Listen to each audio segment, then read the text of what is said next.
76ª Instrução do Aprendiz Maçom. Loja e Templo. Venerável Mestre diz. O termo loja deriva do latim logia, ou germânico laudia, ou do sânscrito loka, slesi yoga, e ainda, para os ingleses se origina do anglo-saxão logian, significando morar ou local para alojar pedreiros. Porém, vários autores especialistas citam que a real origem desse termo é muito confusa, mas que seu significado para a instituição seria de reunião ou agrupamento. Em resumo, loja para a maçonaria significa 1. A reunião de seus integrantes, isto é. 2. Seu grupo formando um quadro de obreiros, pois a loja maçônica são os iniciados regulares filiados e ligados aos demais irmãos por um compromisso de honra ou por um juramento, nos ritos deístas.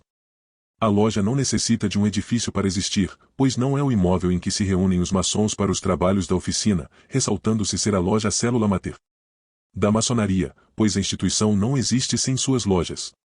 E templo seria o local físico em que se reúne a loja, sendo decorado de acordo com o rito adotado, ao qual se desenvolve prática ritualística, devendo ser estudado o simbolismo e a filosofia contida, para depois colocá-los em prática na vida social, pelo exemplo que os maçons devem oferecer aos semelhantes, por meio de seu comportamento. Primeiro Vigilante diz. Os templos maçônicos derivam do tabernáculo e do templo de Salomão, sendo que o tabernáculo era uma grande tenda que os hebreus transportavam em sua peregrinação. Templo ambulante, portátil, utilizado no êxodo do Egito, para seus serviços religiosos. Qualquer local físico onde se reúna a loja em trabalho é um templo, até mesmo sem as decorações convencionais, pois representa simbolicamente o universo, e todos os integrantes da ordem estarão sempre no seu interior. O templo não só acoberta os trabalhos, mas inspira, com seus símbolos, a adoção da ritualística, que é disciplinadora e um método de representação do pensamento ou filosofia, que é adotada segundo as convicções e oportunidades. Partindo para a identificação e reconhecimento dos símbolos mostrados nos templos maçônicos, mas não os significados simbólicos dos mesmos, tentar-se-á identificar suas variações de acordo com os ritos mais praticados no Brasil. Os ritos praticados no país são York ou emulação, Schroeder, escocês antigo e aceito, francês ou moderno, brasileiro, e adoniramita. Seus templos procuram reproduzir o templo dedicado ao Senhor, construído por Salomão, cuja edificação é narrada na Bíblia, citando personagens, ornamentos e passagens históricas que foram utilizadas pela maçonaria, dita especulativa. Conforme os ritos, para comporem os graus e seu sentido simbólico, são utilizados diversas decorações, tais como as colunas, representação do Santo dos Santos, etc. Assim, segundo o Vigilante diz. York ou emulação. O rito mais antigo organizado e reconhecido, o de emulação, conhecido como York, praticado pelos ingleses, embora contenha o simbolismo do Templo de Salomão implícito. Em suas instruções, não procura manter uma fidelidade maior àquele, mas muito mais ao parlamento inglês, instituição reverenciada por aquela nação, tanto quanto a Igreja Anglicana e a Coroa Britânica, ou assim, a decoração de seu templo pode ser considerada como simples e aristocrática ao mesmo tempo. No Brasil não são muitos os templos construídos especificamente para o rito, que em geral funcionam em templos adaptados, onde não existem mesas ou altares para as luzes da loja, pois não se anota nem lê nada, inclusive rituais, é composto por 3 colunetas designadas ao venerável mestre e vigilantes, onde soam os malhetes. No Oriente existem cadeiras, inclusive atrás do trono de Salomão, venerável mestre, o Oriente e o Ocidente estão separados por 2 degraus, com mais 3 para o trono. Primeiro vigilante se posta defronte ao venerável mestre, enquanto o segundo vigilante no meio da coluna do sul, e esse posicionamento seria exclusivo aos ritos de York e também ao Schroeder. Mas no Brasil outros ritos o usam, indevidamente, e nos ritos de origem francesa o segundo vigilante posiciona-se junto à coluna que lhe corresponde, da mesma forma que o primeiro vigilante. No centro do templo, no ocidente, colocasse o altar dos juramentos com o esquadro, compasso e o livro da lei, ou das escrituras sagradas, que porém permanece fechado, cercado à distância por 3 colunas de ordem jônica, dórica e coríntia, uma de cada lado das luzes correspondentes, sendo que o pórtico, porta do templo, deverá estar sempre à esquerda do primeiro vigilante. Orador diz. Escocês antigo e aceito. Criado na França, com as práticas dos ritos franceses, esse rito trouxe ao seu simbolismo ornamentos e instrumentos do rito praticado na Grã-Bretanha, e que acrescentaram a cor vermelha da casa dos Stuarts, exilados da Escócia para a França no século XVII que o criaram e constituíram, sendo que no princípio detinha 25 graus conhecido como escocês refinado. Mais tarde, no século XIX aditaram mais 8 graus, totalizando 33 graus, passando então a ser conhecido como rito escocês antigo e aceito, e já na América do Norte criou-se o Supremo Conselho do Rito. Nesse rito são utilizadas 2 colunas na entrada do pórtico, sendo a direita de quem entra a coluna J, sul, e à esquerda a coluna B, norte, que tem sobre os capitéis de cada uma 3 romãs entreabertas, e quanto ao piso pode ser quadriculado, pavimento mosaico, por inteiro ou somente no centro, e nesse caso será circundado pela orla dentada.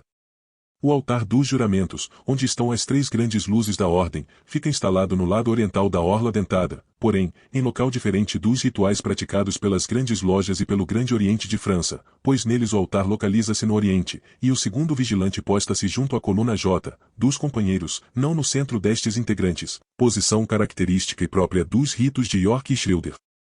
O Oriente e o Ocidente são separados por uma balaustrada e 2 degraus, o trono do venerável mestre fica elevado por outros 3 degraus, sendo que os demais oficiais e luzes da loja também possuem seus altares de trabalho. O teto é de forma abobadada representando o céu em progresso do dia à noite partindo do Oriente, devendo neste estar representados os astros, Sol e Lua, e estrelas formando algumas constelações. O fundo do templo, no Oriente, deverá ser arredondado e decorado em azul celeste, tendo um delta luminoso com o olho divino no centro, ladeado individualmente pelos astros, Sol e Lua, já que o dossel, sobre o trono do venerável mestre, será ornado em vermelho, a cor do rito, tendo na parte frontal um triângulo contendo a letra hebraica IOD, a letra G do alfabeto em uso atualmente, e nas paredes, no Ocidente, serão instaladas equidistantes 6 colunas zodiacais de cada lado, CN e S, I. Acima destas será estendida a corda de 81 nós terminada junto ao pórtico. Secretário diz. Moderno ou francês. Esse rito destaca-se pela simplicidade em termos de decoração, embora evidencie todo o simbolismo maçônico contido nos graus simbólicos. Possui as colunas do pórtico que são parecidas com as dos demais ritos, estando a B ao lado da coluna do sul, e a J da coluna do norte. Além de que o piso será quadriculado em mosaico, ou simplesmente não ter, e o Oriente está separado do Ocidente por uma balaustrada e um degrau apenas. Ao trono do venerável mestre, não há necessidade de estar mais elevado que o restante do Oriente. O que dever ter é uma extensão do altar do venerável mestre em forma triangular, onde estão colocadas as 3 grandes luzes da maçonaria, esquadro, compasso, e livro da lei, e a constituição da potência ou de Anderson. Porém, não cabendo, de acordo com o livre pensamento, a presença de livros religiosos, como pretendem alguns que desconhecem os fundamentos e origens desse rito, por negligência à cultura maçônica. Os móveis das luzes e oficiais são denominados triângulos, e não altares. A decoração do teto representa o céu com menor número de constelações, tendo no oriente o Sol, no ocidente a Lua, e atrás do triângulo do primeiro vigilante a estrela flamígera contendo a letra G. Não há neste rito o altar dos juramentos ou qualquer outro móvel, tanto no Oriente como no Ocidente, como prescrevem os rituais do Grande Oriente de França, titular e criador do rito, não havendo, assim, a circunvolução ou marcha em sentido horário. Schroeder. De modo análogo, o templo possui a forma retangular, sendo dividido em Oriente e Ocidente, porém sem balaustrada ou gradil, e por isso, ficando todo o espaço do templo no mesmo plano. Diferentemente, as 3 grandes luzes ficam no altar do venerável mestre, e a coluna J postada ao norte onde fica o primeiro vigilante, e a B ao sul com o segundo vigilante, que estará postado no meio das cadeiras dessa mesma coluna, tal qual no rito de York. O topo dessas colunas estarão ornados, respectivamente, por um globo celeste e um representando a Terra. Uma peculiaridade do rito é que os aprendizes e companheiros devem ocupar as cadeiras da frente, enquanto os mestres, sem cargos, as de trás. No centro, meio, o do templo, no ocidente, estarão as colunas dórica, jônica e coríntia, formando um triângulo em torno do painel do grau, sendo instaladas num grande tapete ali estendido. Com simbolismo muito elevado o rito apresenta-se simples, discreto e austero, o que tipifica o povo germânico, principalmente, em sua ornamentação e simbologia. Guarda, ou cobridor, o diz. Brasileiro. Nesse rito a decoração é semelhante à do rito escocês antigo e aceito, mas contando com algumas diferenças com relação à prática ritualística, por contar em sua hierarquia com 2 supremos conclaves. 1. O do Grande Oriente do Brasil, e 2. O autônomo, para os Grandes Orientes independentes. As alterações básicas são: 1. A ausência do irmão hospitaleiro, cuja função é executada pelo irmão chanceler, e 2. As colunas do pórtico são invertidas em relação ao escocês, isto é, a B à direita de quem entra, e J à esquerda, e assim, estão postados os aprendizes ao sul e os companheiros ao norte.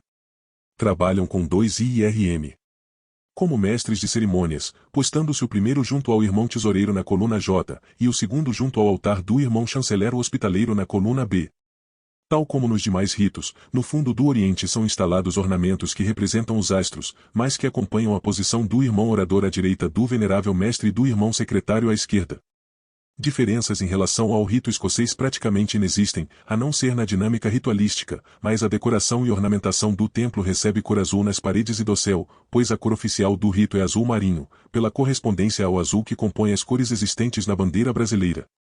Adoniramita. Como já dito, os ritos de origem francesa têm muita semelhança, exceto por alguns pontos que merecem registro.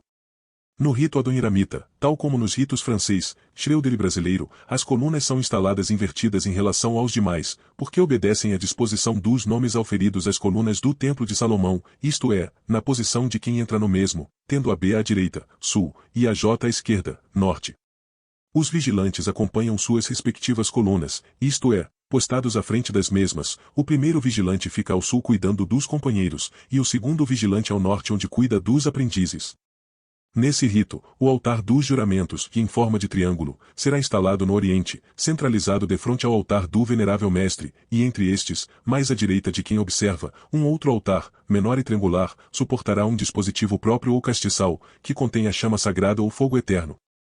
No ocidente consta o pavimento mosaico circundado pela orla dentada, disposto na área central de todo o piso que também deve ser quadriculado. O teto será decorado pela representação do dia e noite a partir do Oriente, onde também se encontram diversas constelações como Aldebaran, Órion, Pleiades, Íades, etc., tendo ainda o Sol no Oriente sobre os degraus da balaustrada, e a Lua acima e proximamente ao altar do segundo vigilante.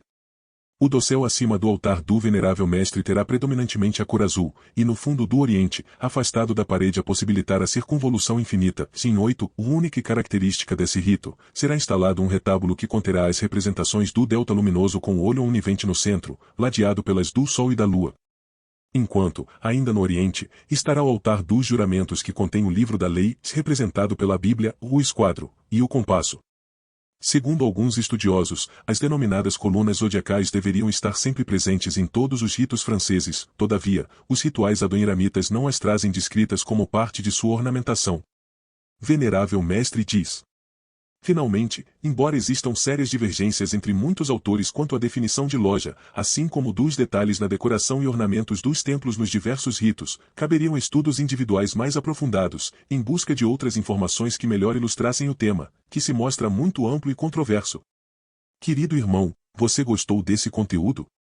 Então não saia sem deixar seu comentário, isso ajudará muito o algoritmo do nosso canal, para alcançarmos mais e mais buscadores de conhecimento e assim, poderemos transformar a nós mesmos, homens bons em homens melhores. Obrigado, não esqueça de dar o like e se inscrever no canal Trilha Maçônica, e nos indique a um amigo, juntos somos mais fortes.